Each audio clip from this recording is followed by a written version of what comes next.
ఇప్పుడు మేము middle class madam. సరే మీకు భరోసా ఏందంటే పక్కా మీకు స్టడీ లోన్ మీద మేము పంపిస్తామని చెప్పేసి చెప్పడంతో మేము కలవడం జరిగింది. కలిసినందుకు చాలా సంతోషం. మాకు కూడా బ్యాంక్ వాళ్ళు కూడా క్రెడిట్ వాళ్ళు కూడా సహకారం మంచిగానే ఉన్నది. మా స్కోర్ లెవెల్ తోటి కూడా బ్యాంక్ లోన్ కూడా శాంక్షన్. ఎంత వరకు వచ్చింది సార్ స్కాలర్షిప్? స్కాలర్షిప్ వచ్చేసి 4,000 pounds. సరే, ఇప్పుడు మీరు లోన్ అప్లై చేశారు కదా, ఏదన్నా తాకట్టు పెట్టడాలు కానీ షూరిటీ పెట్టడానికి కానీ అట్లా కొలాటరల్ ఏమైనా జరిగిందా? అలాంటిది ఏం లేదు. నాన్ కొలాటరల్ గానే వచ్చిందా? అంటే మీకు ఆ విషయం తెలుసా, లేకపోతే ఇక్కడికి వచ్చినా తెలుసుకొని హ్యాపీ ఫీల్ అయ్యారా? అంటే 2-3 సార్లు వీడియోలు చూశాను కాబట్టి ఈ మనకు నాన్ కొలాటరల్ తోటి వస్తుందని చెప్పేసి భరోసాతోటే ఇక్కడికి వచ్చాను మేడం. భరోసాతోటే వచ్చారు. సో ఓవరాల్ మీ ఎక్స్పీరియన్స్ ఏంటి చెప్పండి? సంతోషం మేడం. బాబు ఒకవేళ మాస్టర్ అక్కడ కంప్లీట్ అయ్యి రావాలని చెప్పేసి మంచిగా. వండర్ఫుల్.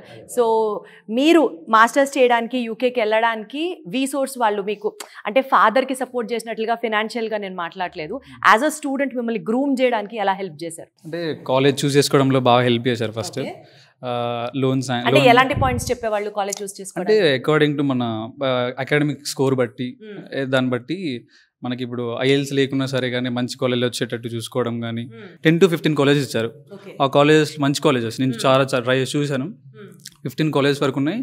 అందులో మనకు నచ్చిన కాలేజ్ వాళ్ళు చెప్తారు. బట్ మనం కూడా ఏదంటే మనకు బయట నుంచి ఫ్రెండ్స్ చెప్పినా కానీ లేకపోతే అక్కడ ఉన్న వాళ్ళు ఏదైనా చెప్తే మనం చూస్ చేసుకునే కాలేజ్ కూడా వాళ్ళకి చెప్తే ఫ్రెండ్లీగా వాళ్ళు కూడా చేసేస్తారు. అట్లేం లేదు, ఏ కాలేజ్ అయినా సరే వాళ్ళు చేసేసారు.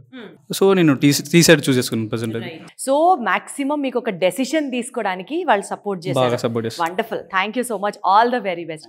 సో నాకు ఒక పాయింట్ క్లియర్గా అర్థమవుతుంది ఏంటంటే మన వీసోర్స్ వాళ్ళు ఏదో ఒక కన్సల్టెన్సీ ఒక ఏజెన్సీని అయితే రన్ చేయట్లేదు. వీళ్ళు టోటల్గా ఒక స్టూడెంట్ రెస్పాన్సిబిలిటీని తీసుకుంటారు. స్టూడెంట్ని గ్రూమ్ చేయడం దగ్గర నుంచి, పేరెంట్స్కి ఫినాన్షియల్ సపోర్ట్ లోన్స్ రూపంలో కల్పించడం దగ్గర నుంచి, స్టూడెంట్స్ తిరిగి అక్కడికి వెళ్ళిన తర్వాత తన స్కాలర్షిప్తో తను చదువుకుంటున్నాడు అన్న భరోసా కల్పించడం దగ్గర నుంచి, మోస్ట్ ఇంపార్టెంట్ పాయింట్ ఒక స్టూడెంట్కి కావాల్సినటువంటి బెస్ట్ సెలెక్షన్ చాయిసెస్, స్టూడెంట్ని గ్రూమ్ చేయడం, స్టూడెంట్కి ఫైనాన్షియల్ సపోర్ట్ అందించడం, దాని తర్వాత చాయిసెస్లో బెటర్గా హెల్ప్ చేయడం, ఇవన్నీ చేస్తుంటే ఇది కేవలం ఒక ఎడ్యుకేషనల్ కన్సల్టెన్సీ ఆర్గనైజేషన్లా కాదు, it is more than what a student need అన్నది అర్థమవుతుంది.